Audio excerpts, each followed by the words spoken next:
Welcome back, students. In this session, we'll be dealing with the second part of the third part of the rising of kingdoms in the south, chapter 6. That's what we were studying here. So we have dealt with the Vijayanagar kingdom, how the Vijayanagar kingdom was established, and the administration, socio-economic reforms. Now we'll be dealing with the decline of the empire. So decline, it's nothing much like as it declines, the successors of Krishnadeva Raya was not very successful in dealing with the administration, as they had to face several rebellious military chiefs, and this rebellions particularly weakened the empire, and also they had to fight with the Delhi sultanates. They had waged a war against the Delhi sultanates, which they couldn't maintain the empire along with the war. So Rama Raya was the chief minister of Vijayanagar Empire, and Rama Raya was killed in the war against Delhi Sultan. So that is how the decline happened. So that will be about the Vijayanagar Empire. Now, Battle of Talikota. So this battle was fought in 1565 CE between the rulers of Vijayanagar and the combined forces of the sultans of Bijapur, Bidar, Berar, Ahmednagar, Golconda. So all of this together, along with against the rulers of Vijayanagar, this particular battle was fought. So the causes of this particular battle were, the rulers of Vijayanagar were at war with the Bahmani kingdom. So we will be studying about the Bahmani kingdom in the next session. Vijayanagar Empire and the Bahmani kingdom both claimed their right over the Raichur Doab, a fertile territory between the Krishna and the Tungabhadra. So mostly because of that particular land, that particular Doab region, this war was fought between the two important empires, and both the kingdoms wanted to capture Golconda, which had rich mines of diamonds, and both wanted to expand the extent of their dominion and occupy the whole of the south. So of course there was a struggle of the throne, of getting the throne and getting control over whole of the south, and the Muhammadan sultans of Bijapur, Golconda, Ahmednagar, Berar realized that they had suffered much loss due to the jealousies between the Vijayanagar and Bahmani kingdom. So all of these reasons put forward caused the Battle of Talikota. So this was a turning point in the history of the South India, as after this battle Vijayanagar lost its control, lost its empire, and we also see the emergence of another empire. And during the reign of Sadasiv Raya, all the authority of this empire lay with the Prime Minister Rama Raya. That's what we have studied during the decline of the empire. The Vijayanagar army was badly defeated in the empire, and Rama Raya was also killed. Henceforth, we see the decline of this particular empire. Now, about whenever we are studying any new empire, we also study about the various art and architecture of the empire, and we have till now been studying about the various architectural forms of the sultans, the Delhi sultanates. Then we have studied about the Mughals. So all of these empires were established by the people who came from outside India. Like we can see Babur came from this Afghanistan region. Then we can see the other empires, the Delhi sultans, they also came from the outside. So all of these empires were being established by those people who came from outside India.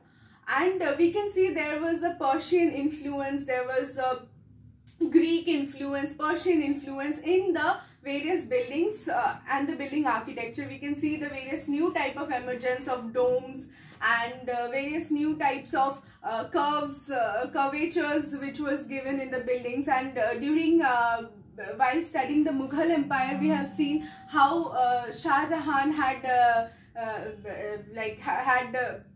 given a new type of structure, how he had included the various important jewels, important stones in the buildings, and use of marbles also. We have seen all of this.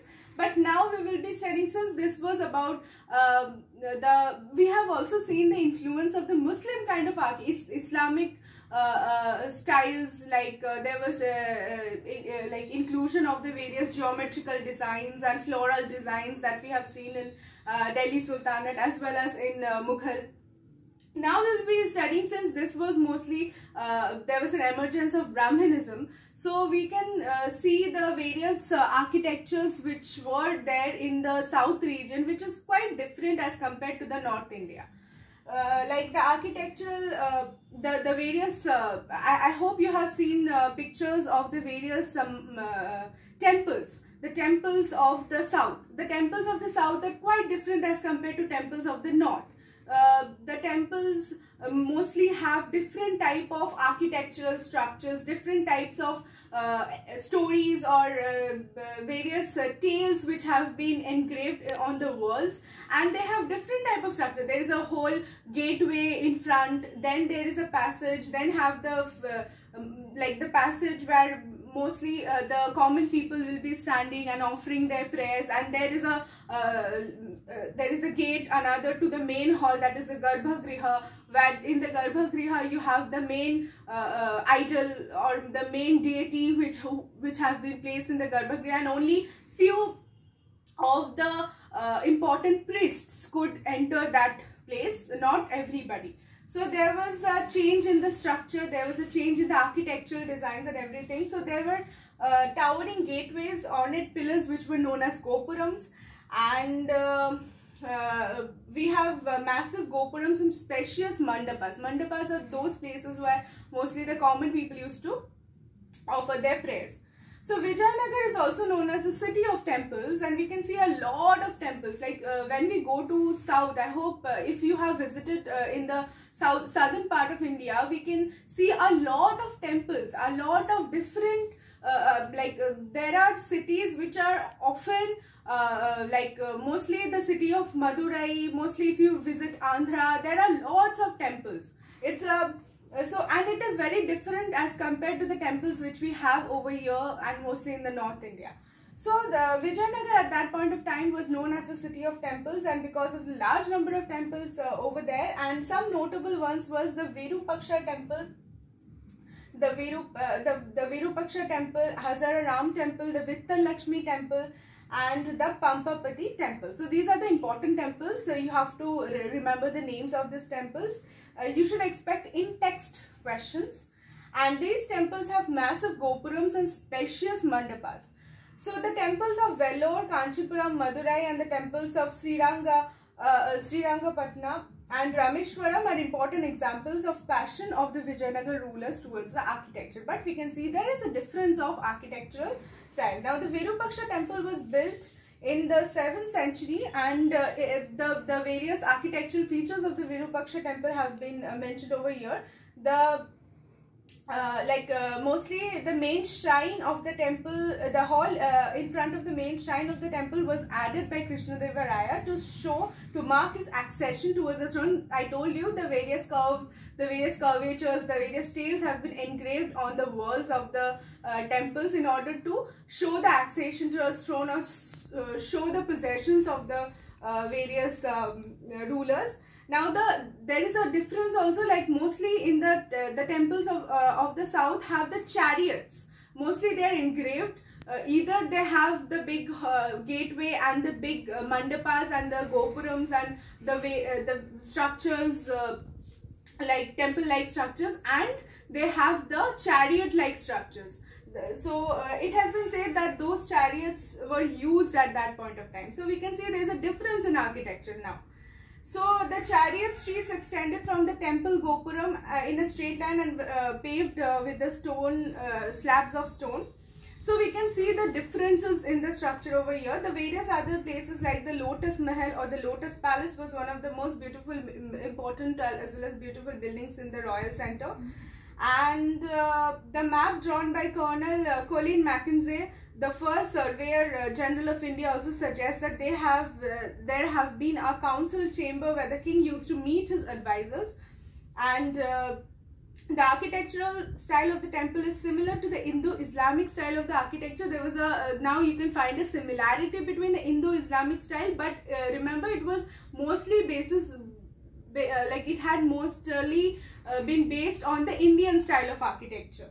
And the rulers of Vijayanagar were used to build elaborate buildings with the view that and the beauty of these places will increase the prestige among the masses. To show their accession, to show their possession and power, they used to build huge palaces and huge buildings.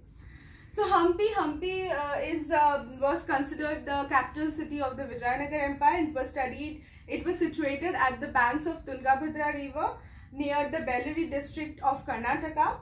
Hampi is a beautiful city with lots of temple architecture and chariot-like architectural style. Colonel Colin Mackenzie brought the ruins of Hampi to light in 1800, and in 1976 Hampi gained importance as it was declared as a World Heritage Site by the UNESCO. Now the Vithala temple situated in Hampi is a very important example of the architecture of the Vijayanagar Empire. And it was a unique design. It designed like a chariot. So the principal deity of the temple is Vithala, an incarnation of Lord Vishnu. So Brahmanism mostly had been having the various sects of Brahmanism, like the Shaivite and the Vaishnavites. So mostly the people used to follow either the Shaivism or the Vaishnavism. So they were the believers of Shiva or the Vishnu. So this particular temple had an incarnation of Lord Vishnu as the important principal deity, and the stone chariot or the Ratha, which was located in the front of the temple, is the most of the unique features. I told you the architecture of chariot is present mostly in those temples in the south. And it was believed that the chariot was used as a vehicle before. Now it has been fixed. So Krishnadeva Raya, a case study, you can go through this particular portion where you can see how Krishnadeva Raya used to rule. I'm not explaining, this is for your own knowledge. So you can go through the case study where everything about Krishnadeva Raya have been mentioned, how he used to rule over, how great architect and great scholar he was, and he was also a very good administrator. And the various achievements of Krishnadeva Raya have also been mentioned over here. So you can go through this. In the next class we'll be starting with the Bahmani kingdom, and in that session we'll be finishing off this chapter. That will be the last portion of our syllabus. So that will be all. Just go through the portions, go through this chapter, and let me know if you have any doubts in our online classes. That will be all. Thank you.